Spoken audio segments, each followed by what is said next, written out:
हथेली में इस रेखा की लंबाई आपके जीवन की लंबाइयों को तय करता है। क्या धन संपत्ति रहेगी आपके पास? आपका जीवन सुखमय होगा? नमस्कार, बहुत स्वागत है आपका।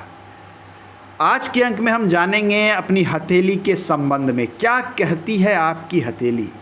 यदि आप पुरुष हैं तो अपनी दाहिनी हथेली को प्राथमिकता देंगे और महिला हैं तो बाईं हथेली को प्राथमिकता देते हुए प्रिडिक्शन करना चाहिए। ऐसे तो शास्त्र में कहा गया है कि अंतिम निर्णय पर पहुंचने से पहले दोनों हथेली की विधिवत अध्ययन अति आवश्यक होती है।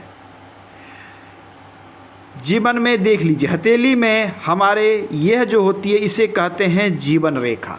इसे इंग्लिश में लाइफ लाइन कहा जाता है।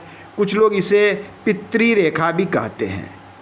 लाइफ लाइन की लंबाई यह तय करती है कि आपकी जीवन कितनी लंबी होगी। यदि ये रेखा साफ सुथरी, क्लियर और निर्दोष रूप से मणिबंध तक पहुंच जाती है तो ऐसे व्यक्ति की आयु शतायु मानी जाती है, अर्थात 100 वर्ष ऐसे व्यक्ति पूरी करता है।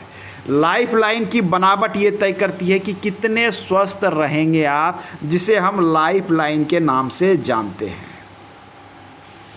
दूसरी प्रमुख रेखा होती है हमारी हथेली में ये जो मैं ब्लू से बना रखा है, मैं इस रेखा की बात कर रहा हूँ।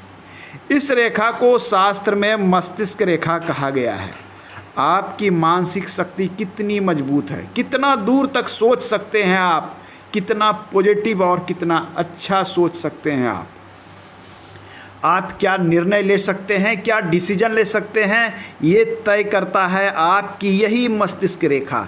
मस्तिष्क रेखा जिसकी अच्छी है, लंबी है, ऐसे व्यक्ति मानसिक रूप से काफ़ी सशक्त और मजबूत होते हैं। विषम परिस्थिति से बिल्कुल नहीं घबराते, डट कर मुकाबला करते हैं। इसे शास्त्र में हेडलाइन इंग्लिश में और शास्त्र में इसे मस्तिष्क रेखा के नाम से इसे जाना जाता है। इसे हम कहते हैं हेडलाइन या मस्तिष्क रेखा। तीसरी जो प्रमुख रेखा है, ये जो ब्लू से आप देख पा रहे हैं, इसे कहा गया है हृदय रेखा। ये आपकी हृदय की भावनाओं को व्यक्त करता है, आपके प्रेम संबंध को बताता है, आपके हृदय के रक्त संचार को बताता है, जिसे शास्त्र में हृदय रेखा कहा गया है। अक्सर हृदय रेखा शनि या गुरु के पर्वत क्षेत्र तक पहुंचती हुई देखी जाती है। इसे हार्ट लाइन कहते हैं। इसके बाद जो नेक्स्ट जो चिन्ह होती है हमारी हथेली में, भाग्य रेखा। ये जो आप देख पा रहे हैं मिडिल फिंगर, बीच वाली उंगली के नीचे जो रेखा पहुंचती है, चाहे वो रेखा चंद्र से निकले या फिर लाइफ लाइन से निकले या फिर हथेली के किसी भाग से निकले, ये पहुंचती जो शनि पर है मध्यमा उंगली के नीचे, उसे हम भाग्य रेखा कहते हैं। शनि को कर्म का क्षेत्र भी कहते हैं। ये भाग्य रेखा तय करती है कि आपके जीवन में धन संपदा कितनी रहेगी, ये धन संपदा कहाँ से आएगी, किस क्षेत्र से आएगी, ये बताती है ये भाग्य रेखा निकल कहाँ से रही है। भाग्य रेखा की अंतिम यात्रा शनि होती है, ये शनि तक ही पहुँचता है। यदि ये चंद्र से निकलता है तो व्यक्ति का भाग्य दूर में कहीं टिका है, दूर का धन आएगा, ससुराल का धन आएगा, स्त्री पक्ष से धन आएगा, यह निरूपित करता है।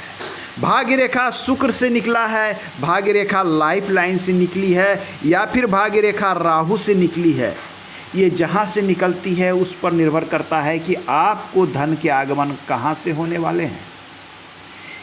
ये है हमारी लक लाइन, ये भाग्य रेखा। नेक्स्ट जो हमारी महत्वपूर्ण रेखा है जिसे सन लाइन या सूर्य रेखा कहते हैं, वो रेखा ये है। यह रेखा आपको लंबी बहुत कम हथेली में दिखेगी। यदि ये रेखा लंबी, स्पष्ट, क्लियर है, ऐसे व्यक्ति बहुत बड़े और ऊंचे पद पर पहुंचने वाले होते हैं। सूर्य रेखा की लंबाई आपके जीवन की ऊंचाइयों को तय करता है। आपका नाम कितना फैलेगा वो सूर्य रेखा की लंबाई तय करती है। सूर्य रेखा यदि छोटी हो, अक्सर 99% हथेली में ये सूर्य रेखा इतनी छोटी ही मिलती है केवल 1% हथेली में सूर्य रेखा लंबी होती है। सूर्य रेखा सरकार द्वारा लाभ, सरकारी नौकरी, शिक्षा, एजुकेशन, प्रतिष्ठा, नाम इत्यादि को जोड़कर देखा जाता है। नेक्स्ट जो हमारी रेखा है विवाह रेखा। विवाह रेखा हमारी बुद्ध पर्वत पर ये जो छोटी छोटी आप रेखाएं देखते हैं, इसे शास्त्र में विवाह रेखा या प्रणय की रेखाएं भी कही गई है। आपका कितना विवाह होगा, कितने प्रेम संबंध होंगे, कितने बच्चे होंगे, कब विवाह होगा और विवाह के बाद वैवाहिक जीवन कैसा होगा, आपकी विवाह रेखा की बनावट तय करती है। इसे मैरिज लाइन या विवाह रेखा भी कहते हैं। नेक्स्ट हथेली के चिन्ह को जाने, राहु रेखा। अक्सर लोगों को राहु का नाम सुनते ही डर लग जाता है, मन में भय आ जाता है, न जाने राहु क्या नुकसान कर देगा। अब वास्तविकता है कि जिनकी हथेली में राहु रेखा की संख्या जितनी अधिक होती है, व्यक्ति जीवन भर परेशान सा रहता है। ये लाइफ लाइन के अंदर से निकलने वाली ये जो रेखा देख पा रहे हैं, इसे शास्त्र में राहु रेखा कहा गया है। ये रेखा जितनी अधिक संख्या में और जितनी मजबूत होगी, जीवन में समस्या उतनी ही बड़ी और मजबूत होगी। इसकी संख्या यदि बहुत अधिक है तो ऐसा व्यक्ति एक उलझन से निकलता है, सुलझते ही दूसरी उलझन शुरू हो जाती है।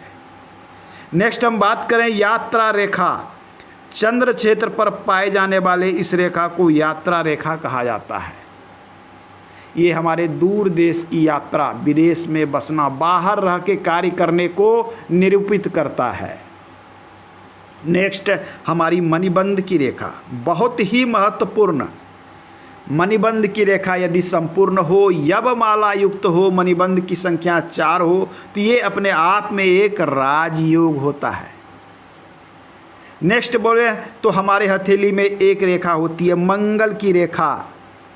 ये रेखा आपके जीवन को सपोर्ट करने वाली होती है, जीवन की सपोर्टिव रेखा होती है, जिसे मंगल की रेखा कहते हैं।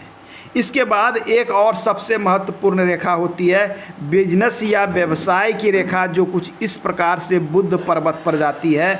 इसे व्यवसाय, बिजनेस या फिर स्वास्थ्य रेखा के नाम से जानते हैं।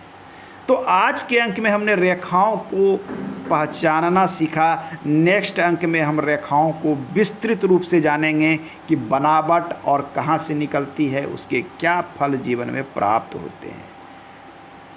आप चाहें तो हमें फेसबुक पर, इंस्टाग्राम पर, टेलीग्राम पर फॉलो कर सकते हैं। लिंक डिस्क्रिप्शन में दिया गया है। धन्यवाद।